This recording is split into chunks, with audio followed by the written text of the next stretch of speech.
नमस्कार। इस वक्त हम मौजूद हैं झारखंड की राजधानी रांची में, जहां के होटवार में यानी कि खेलगांव में हो रहा है संस्कृति का सबसे बड़ा मेला लोक मंथन, जिसकी टैगलाइन है देश कला स्थिति। लोक मंथन का ये दूसरा चरण है। इससे पहले भोपाल में ये पहला चरण हुआ था इस लोक मंथन का, और उसके बाद दूसरी दफ़ा प्रज्ञा प्रवाह और झारखंड राज्य सरकार के साठगांठ से यह कार्यक्रम यहाँ हो रहा है झारखंड के राजधानी रांची में। और यहाँ पे उपराष्ट्रपति अभी से कुछ देर पहले ही यहाँ पे आए थे और उन्होंने विधिवत तरीके से इस कार्यक्रम का उद्घाटन किया। मुख्यमंत्री रघुवर दास भी मौजूद थे और झारखंड की राज्यपाल द्रौपदी मुर्मू और अन्य कई विशिष्ट अतिथि भी यहाँ पे आए हुए हैं। अभी भी हमने बातचीत किया, अलग अलग सांसद, विधायक। हमारे साथ इस वक्त झारखंड के खेल, कला एवं पर्यटन मंत्री श्री अमर बावरी जी मौजूद है। सर, लोक मंथन का दूसरा चरण झारखंड के पृष्ठभूमि में हो रहा, और इतनी बड़ी कला संस्कृति का जो ये मेला है, तो इस झारखंड की संस्कृति के संदर्भ में बात किया तो ये कितना फ़ायदेमंद रहेगा झारखंड के परिप्रेक्ष्य में? देखिए, झारखंड भी भारत के अन्य हिस्सों की तरह कल्चरल हेरिटेज का एक स्थान है, जहाँ सनातन काल से हम अपने जितने भी संस्कार है, जितनी भी संस्कृति है, उसके सूत्र को बिना तोड़े हुए हम लोग निर्बाध रूप से यहाँ तक आज के आधुनिक के समय तक हम लोगों ने संवाहित किया है। यह कार्यक्रम यहाँ के युवाओं के लिए और पूरे झारखंड प्रदेश के युवाओं के लिए, साथ साथ पूरे देश के लिए राष्ट्र सर्वोपरि भारत का बोध और अपने भारतीयता पे जो अपना अभिमान है, गौरव है, उसको पुनर्स्थापित करने के लिए भाव है। लेकिन उसमें और गौरव पैदा करने के लिए अगर आप में भारत का बोध हो जाएगा तो आपके अंदर राष्ट्र के प्रति जो हीनता या कभी भी जो भी आता है वो हमेशा के लिए समाप्त होकर गौरव आ जाएगा। इसी कार्यक्रम के निमित्त यह आयोजन किया गया है। सर, ये जो पहले अभी थिंक इंडिया हुआ, उसके बाद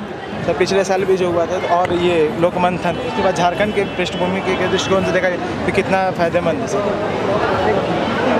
देखिए, 2016 में हुए मध्य प्रदेश में, उसके बाद यहाँ हो रहा है, तो स्वाभाविक रूप से ये अपने ये भारत की शक्ति को पूरे राष्ट्रीय नए अंतर्राष्ट्रीय पटल पर उकेरने के लिए मंथन का दूसरा चरण है। पहला चरण भोपाल में हुआ था, दूसरा चरण अब हमारे झारखंड के रांची में हो रहा है। तो इससे झारखंड को कितनी फ़ायदा होने जा रही है, और यहाँ के जो सांस्कृतिक विकास के लिए, जैसा कि झारखंड की संस्कृति के बारे में हर कोई जानता है, हर कोई बात करता है, देश विदेश से लोग यहाँ पर रिसर्च करने आते हैं यहाँ के कल्चर के बारे में, तो इस लोक मंथन से हमारे झारखंड राज्य को कितना फ़ायदा होने वाला? लोक मंथन से झारखंड को फ़ायदा, झारखंड अभी भी परिपूर्ण है इस मामले पे।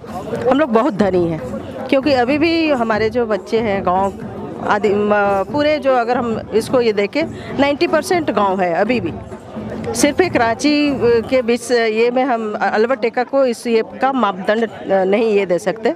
अब थोड़ी दूर 15 किलोमीटर 10 किलोमीटर आप निकल जाएंगे तो हमारा गांव तुरंत पहुंचता है, और वहाँ पे अभी भी वही संस्कार और संस्कृति कायम है।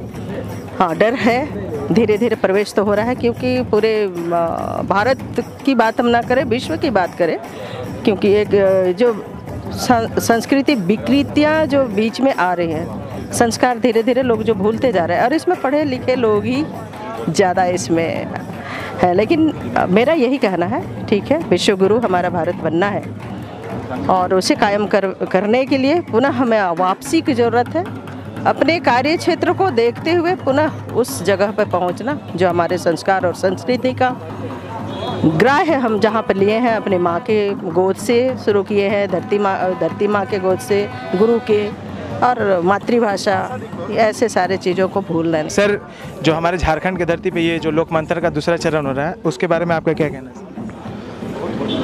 देखिए, इसके बारे में मैं इतना ही कह सकता हूं कि ये सौभाग्य है रांची का, झारखंड का, जहां पूरे देश भर का जो निजता का स्पंदन है वो देश में देखने को रांची की धरती पर मिलेगा, और पूरे हिंदुस्तान की हर 12 किलोमीटर पर बदलने वाली परंपराओं को संरक्षित करने का जो एक अभिनव प्रयास लोक मंथन के माध्यम से हो रहा है, वो वास्तव में भारत को भारत बनाए रखने का एक अभिनव प्रयोग है। ऐसा दुनिया में किसी देश में ऐसा प्रयास देखा नहीं जाता, और मैं समझता हूँ ये सामान्य लोगों की सोच से भी परे है, लेकिन जो देशभक्ति का गूढ़ तत्व है उसने इस दिशा में इसके आयोजकों को प्रेरित किया है। मैं समझता हूँ यह झारखंड के लिए, रांची के लिए अस्मरणीय होगा, और बराबर लोग इसे मिस करेंगे, इसको याद करेंगे। कि जो लोक मंथन के कार्यक्रम है राष्ट्रहित में से कैसे देखते हैं सर? देखिए, जो एक पूरे देश में एक बौद्धिक जगत में जिस प्रकार से एकांगीपन था, और उस एकांगीपन का कारण नेहरूवादी और मार्क्सवादी विचारक रहे हैं, उस एकांगीपन को तोड़ा जा रहा है। ये एक सर्वसमावेशी बौद्धिक वातावरण बने, उसका प्रयास है।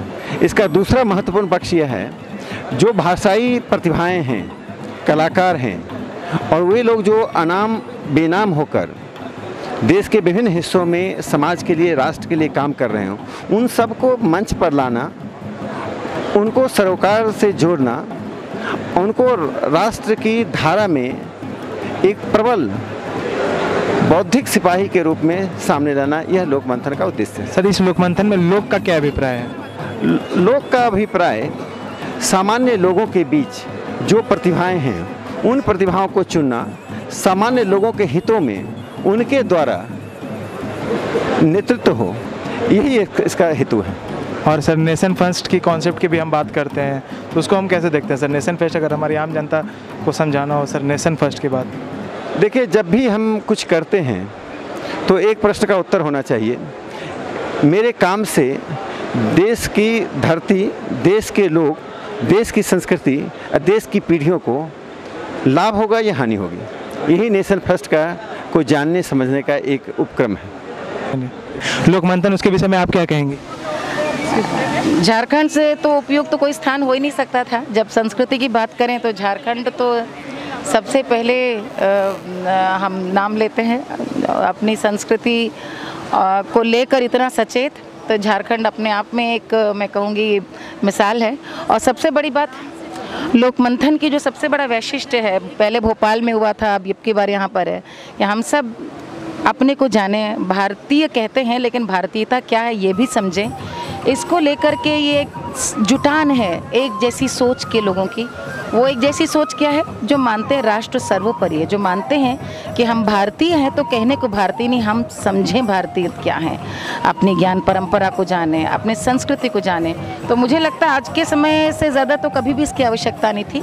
पिछला भी अभूतपूर्व रूप से सफल रहा था, इस बार भी आकर बहुत प्रसन्न हूँ। मैम, जैसे कि हमारे महामहिम उपराष्ट्रपति ने भी एक बात कहा कि अपनी भाषा को हमेशा पकड़ के चलना चाहिए। आप अच्छा बोले। आज उपराष्ट्रपति जी का तो भाषण अद्भुत था। उनके भाषण में तो लगातार तालियां बज रही थीं, और आपने देखा कि कितना सिंपल सादे भाषाओं में, बोली में उन्होंने सब कुछ कह दिया। तो मैं तो यही कहूँगी कि उन्होंने दो बातें बड़ी अच्छी कही। उन्होंने कहा कि जो औपनिवेशिक मानसिकता है, हम दूसरी भाषा सीखें इसलिए कि हमारा काम हो सके, इसलिए नहीं कि वही संस्कृति अपनानी है। उन्होंने उदाहरण दिया साउथ अमेरिका का कि कैसे स्पेनिश वहाँ पर आए और उनकी भाषा वैनिश हो गई। तो एक हंसी खेल के बहाने ही उन्होंने बड़ी अच्छी बात कही। तो ये हम लोग पे भी खतरा है। 70 साल में हमने भारतीयता कितनी अपनाई और अंग्रेजियत कितनी अपनाई है, तो सबके सामने है।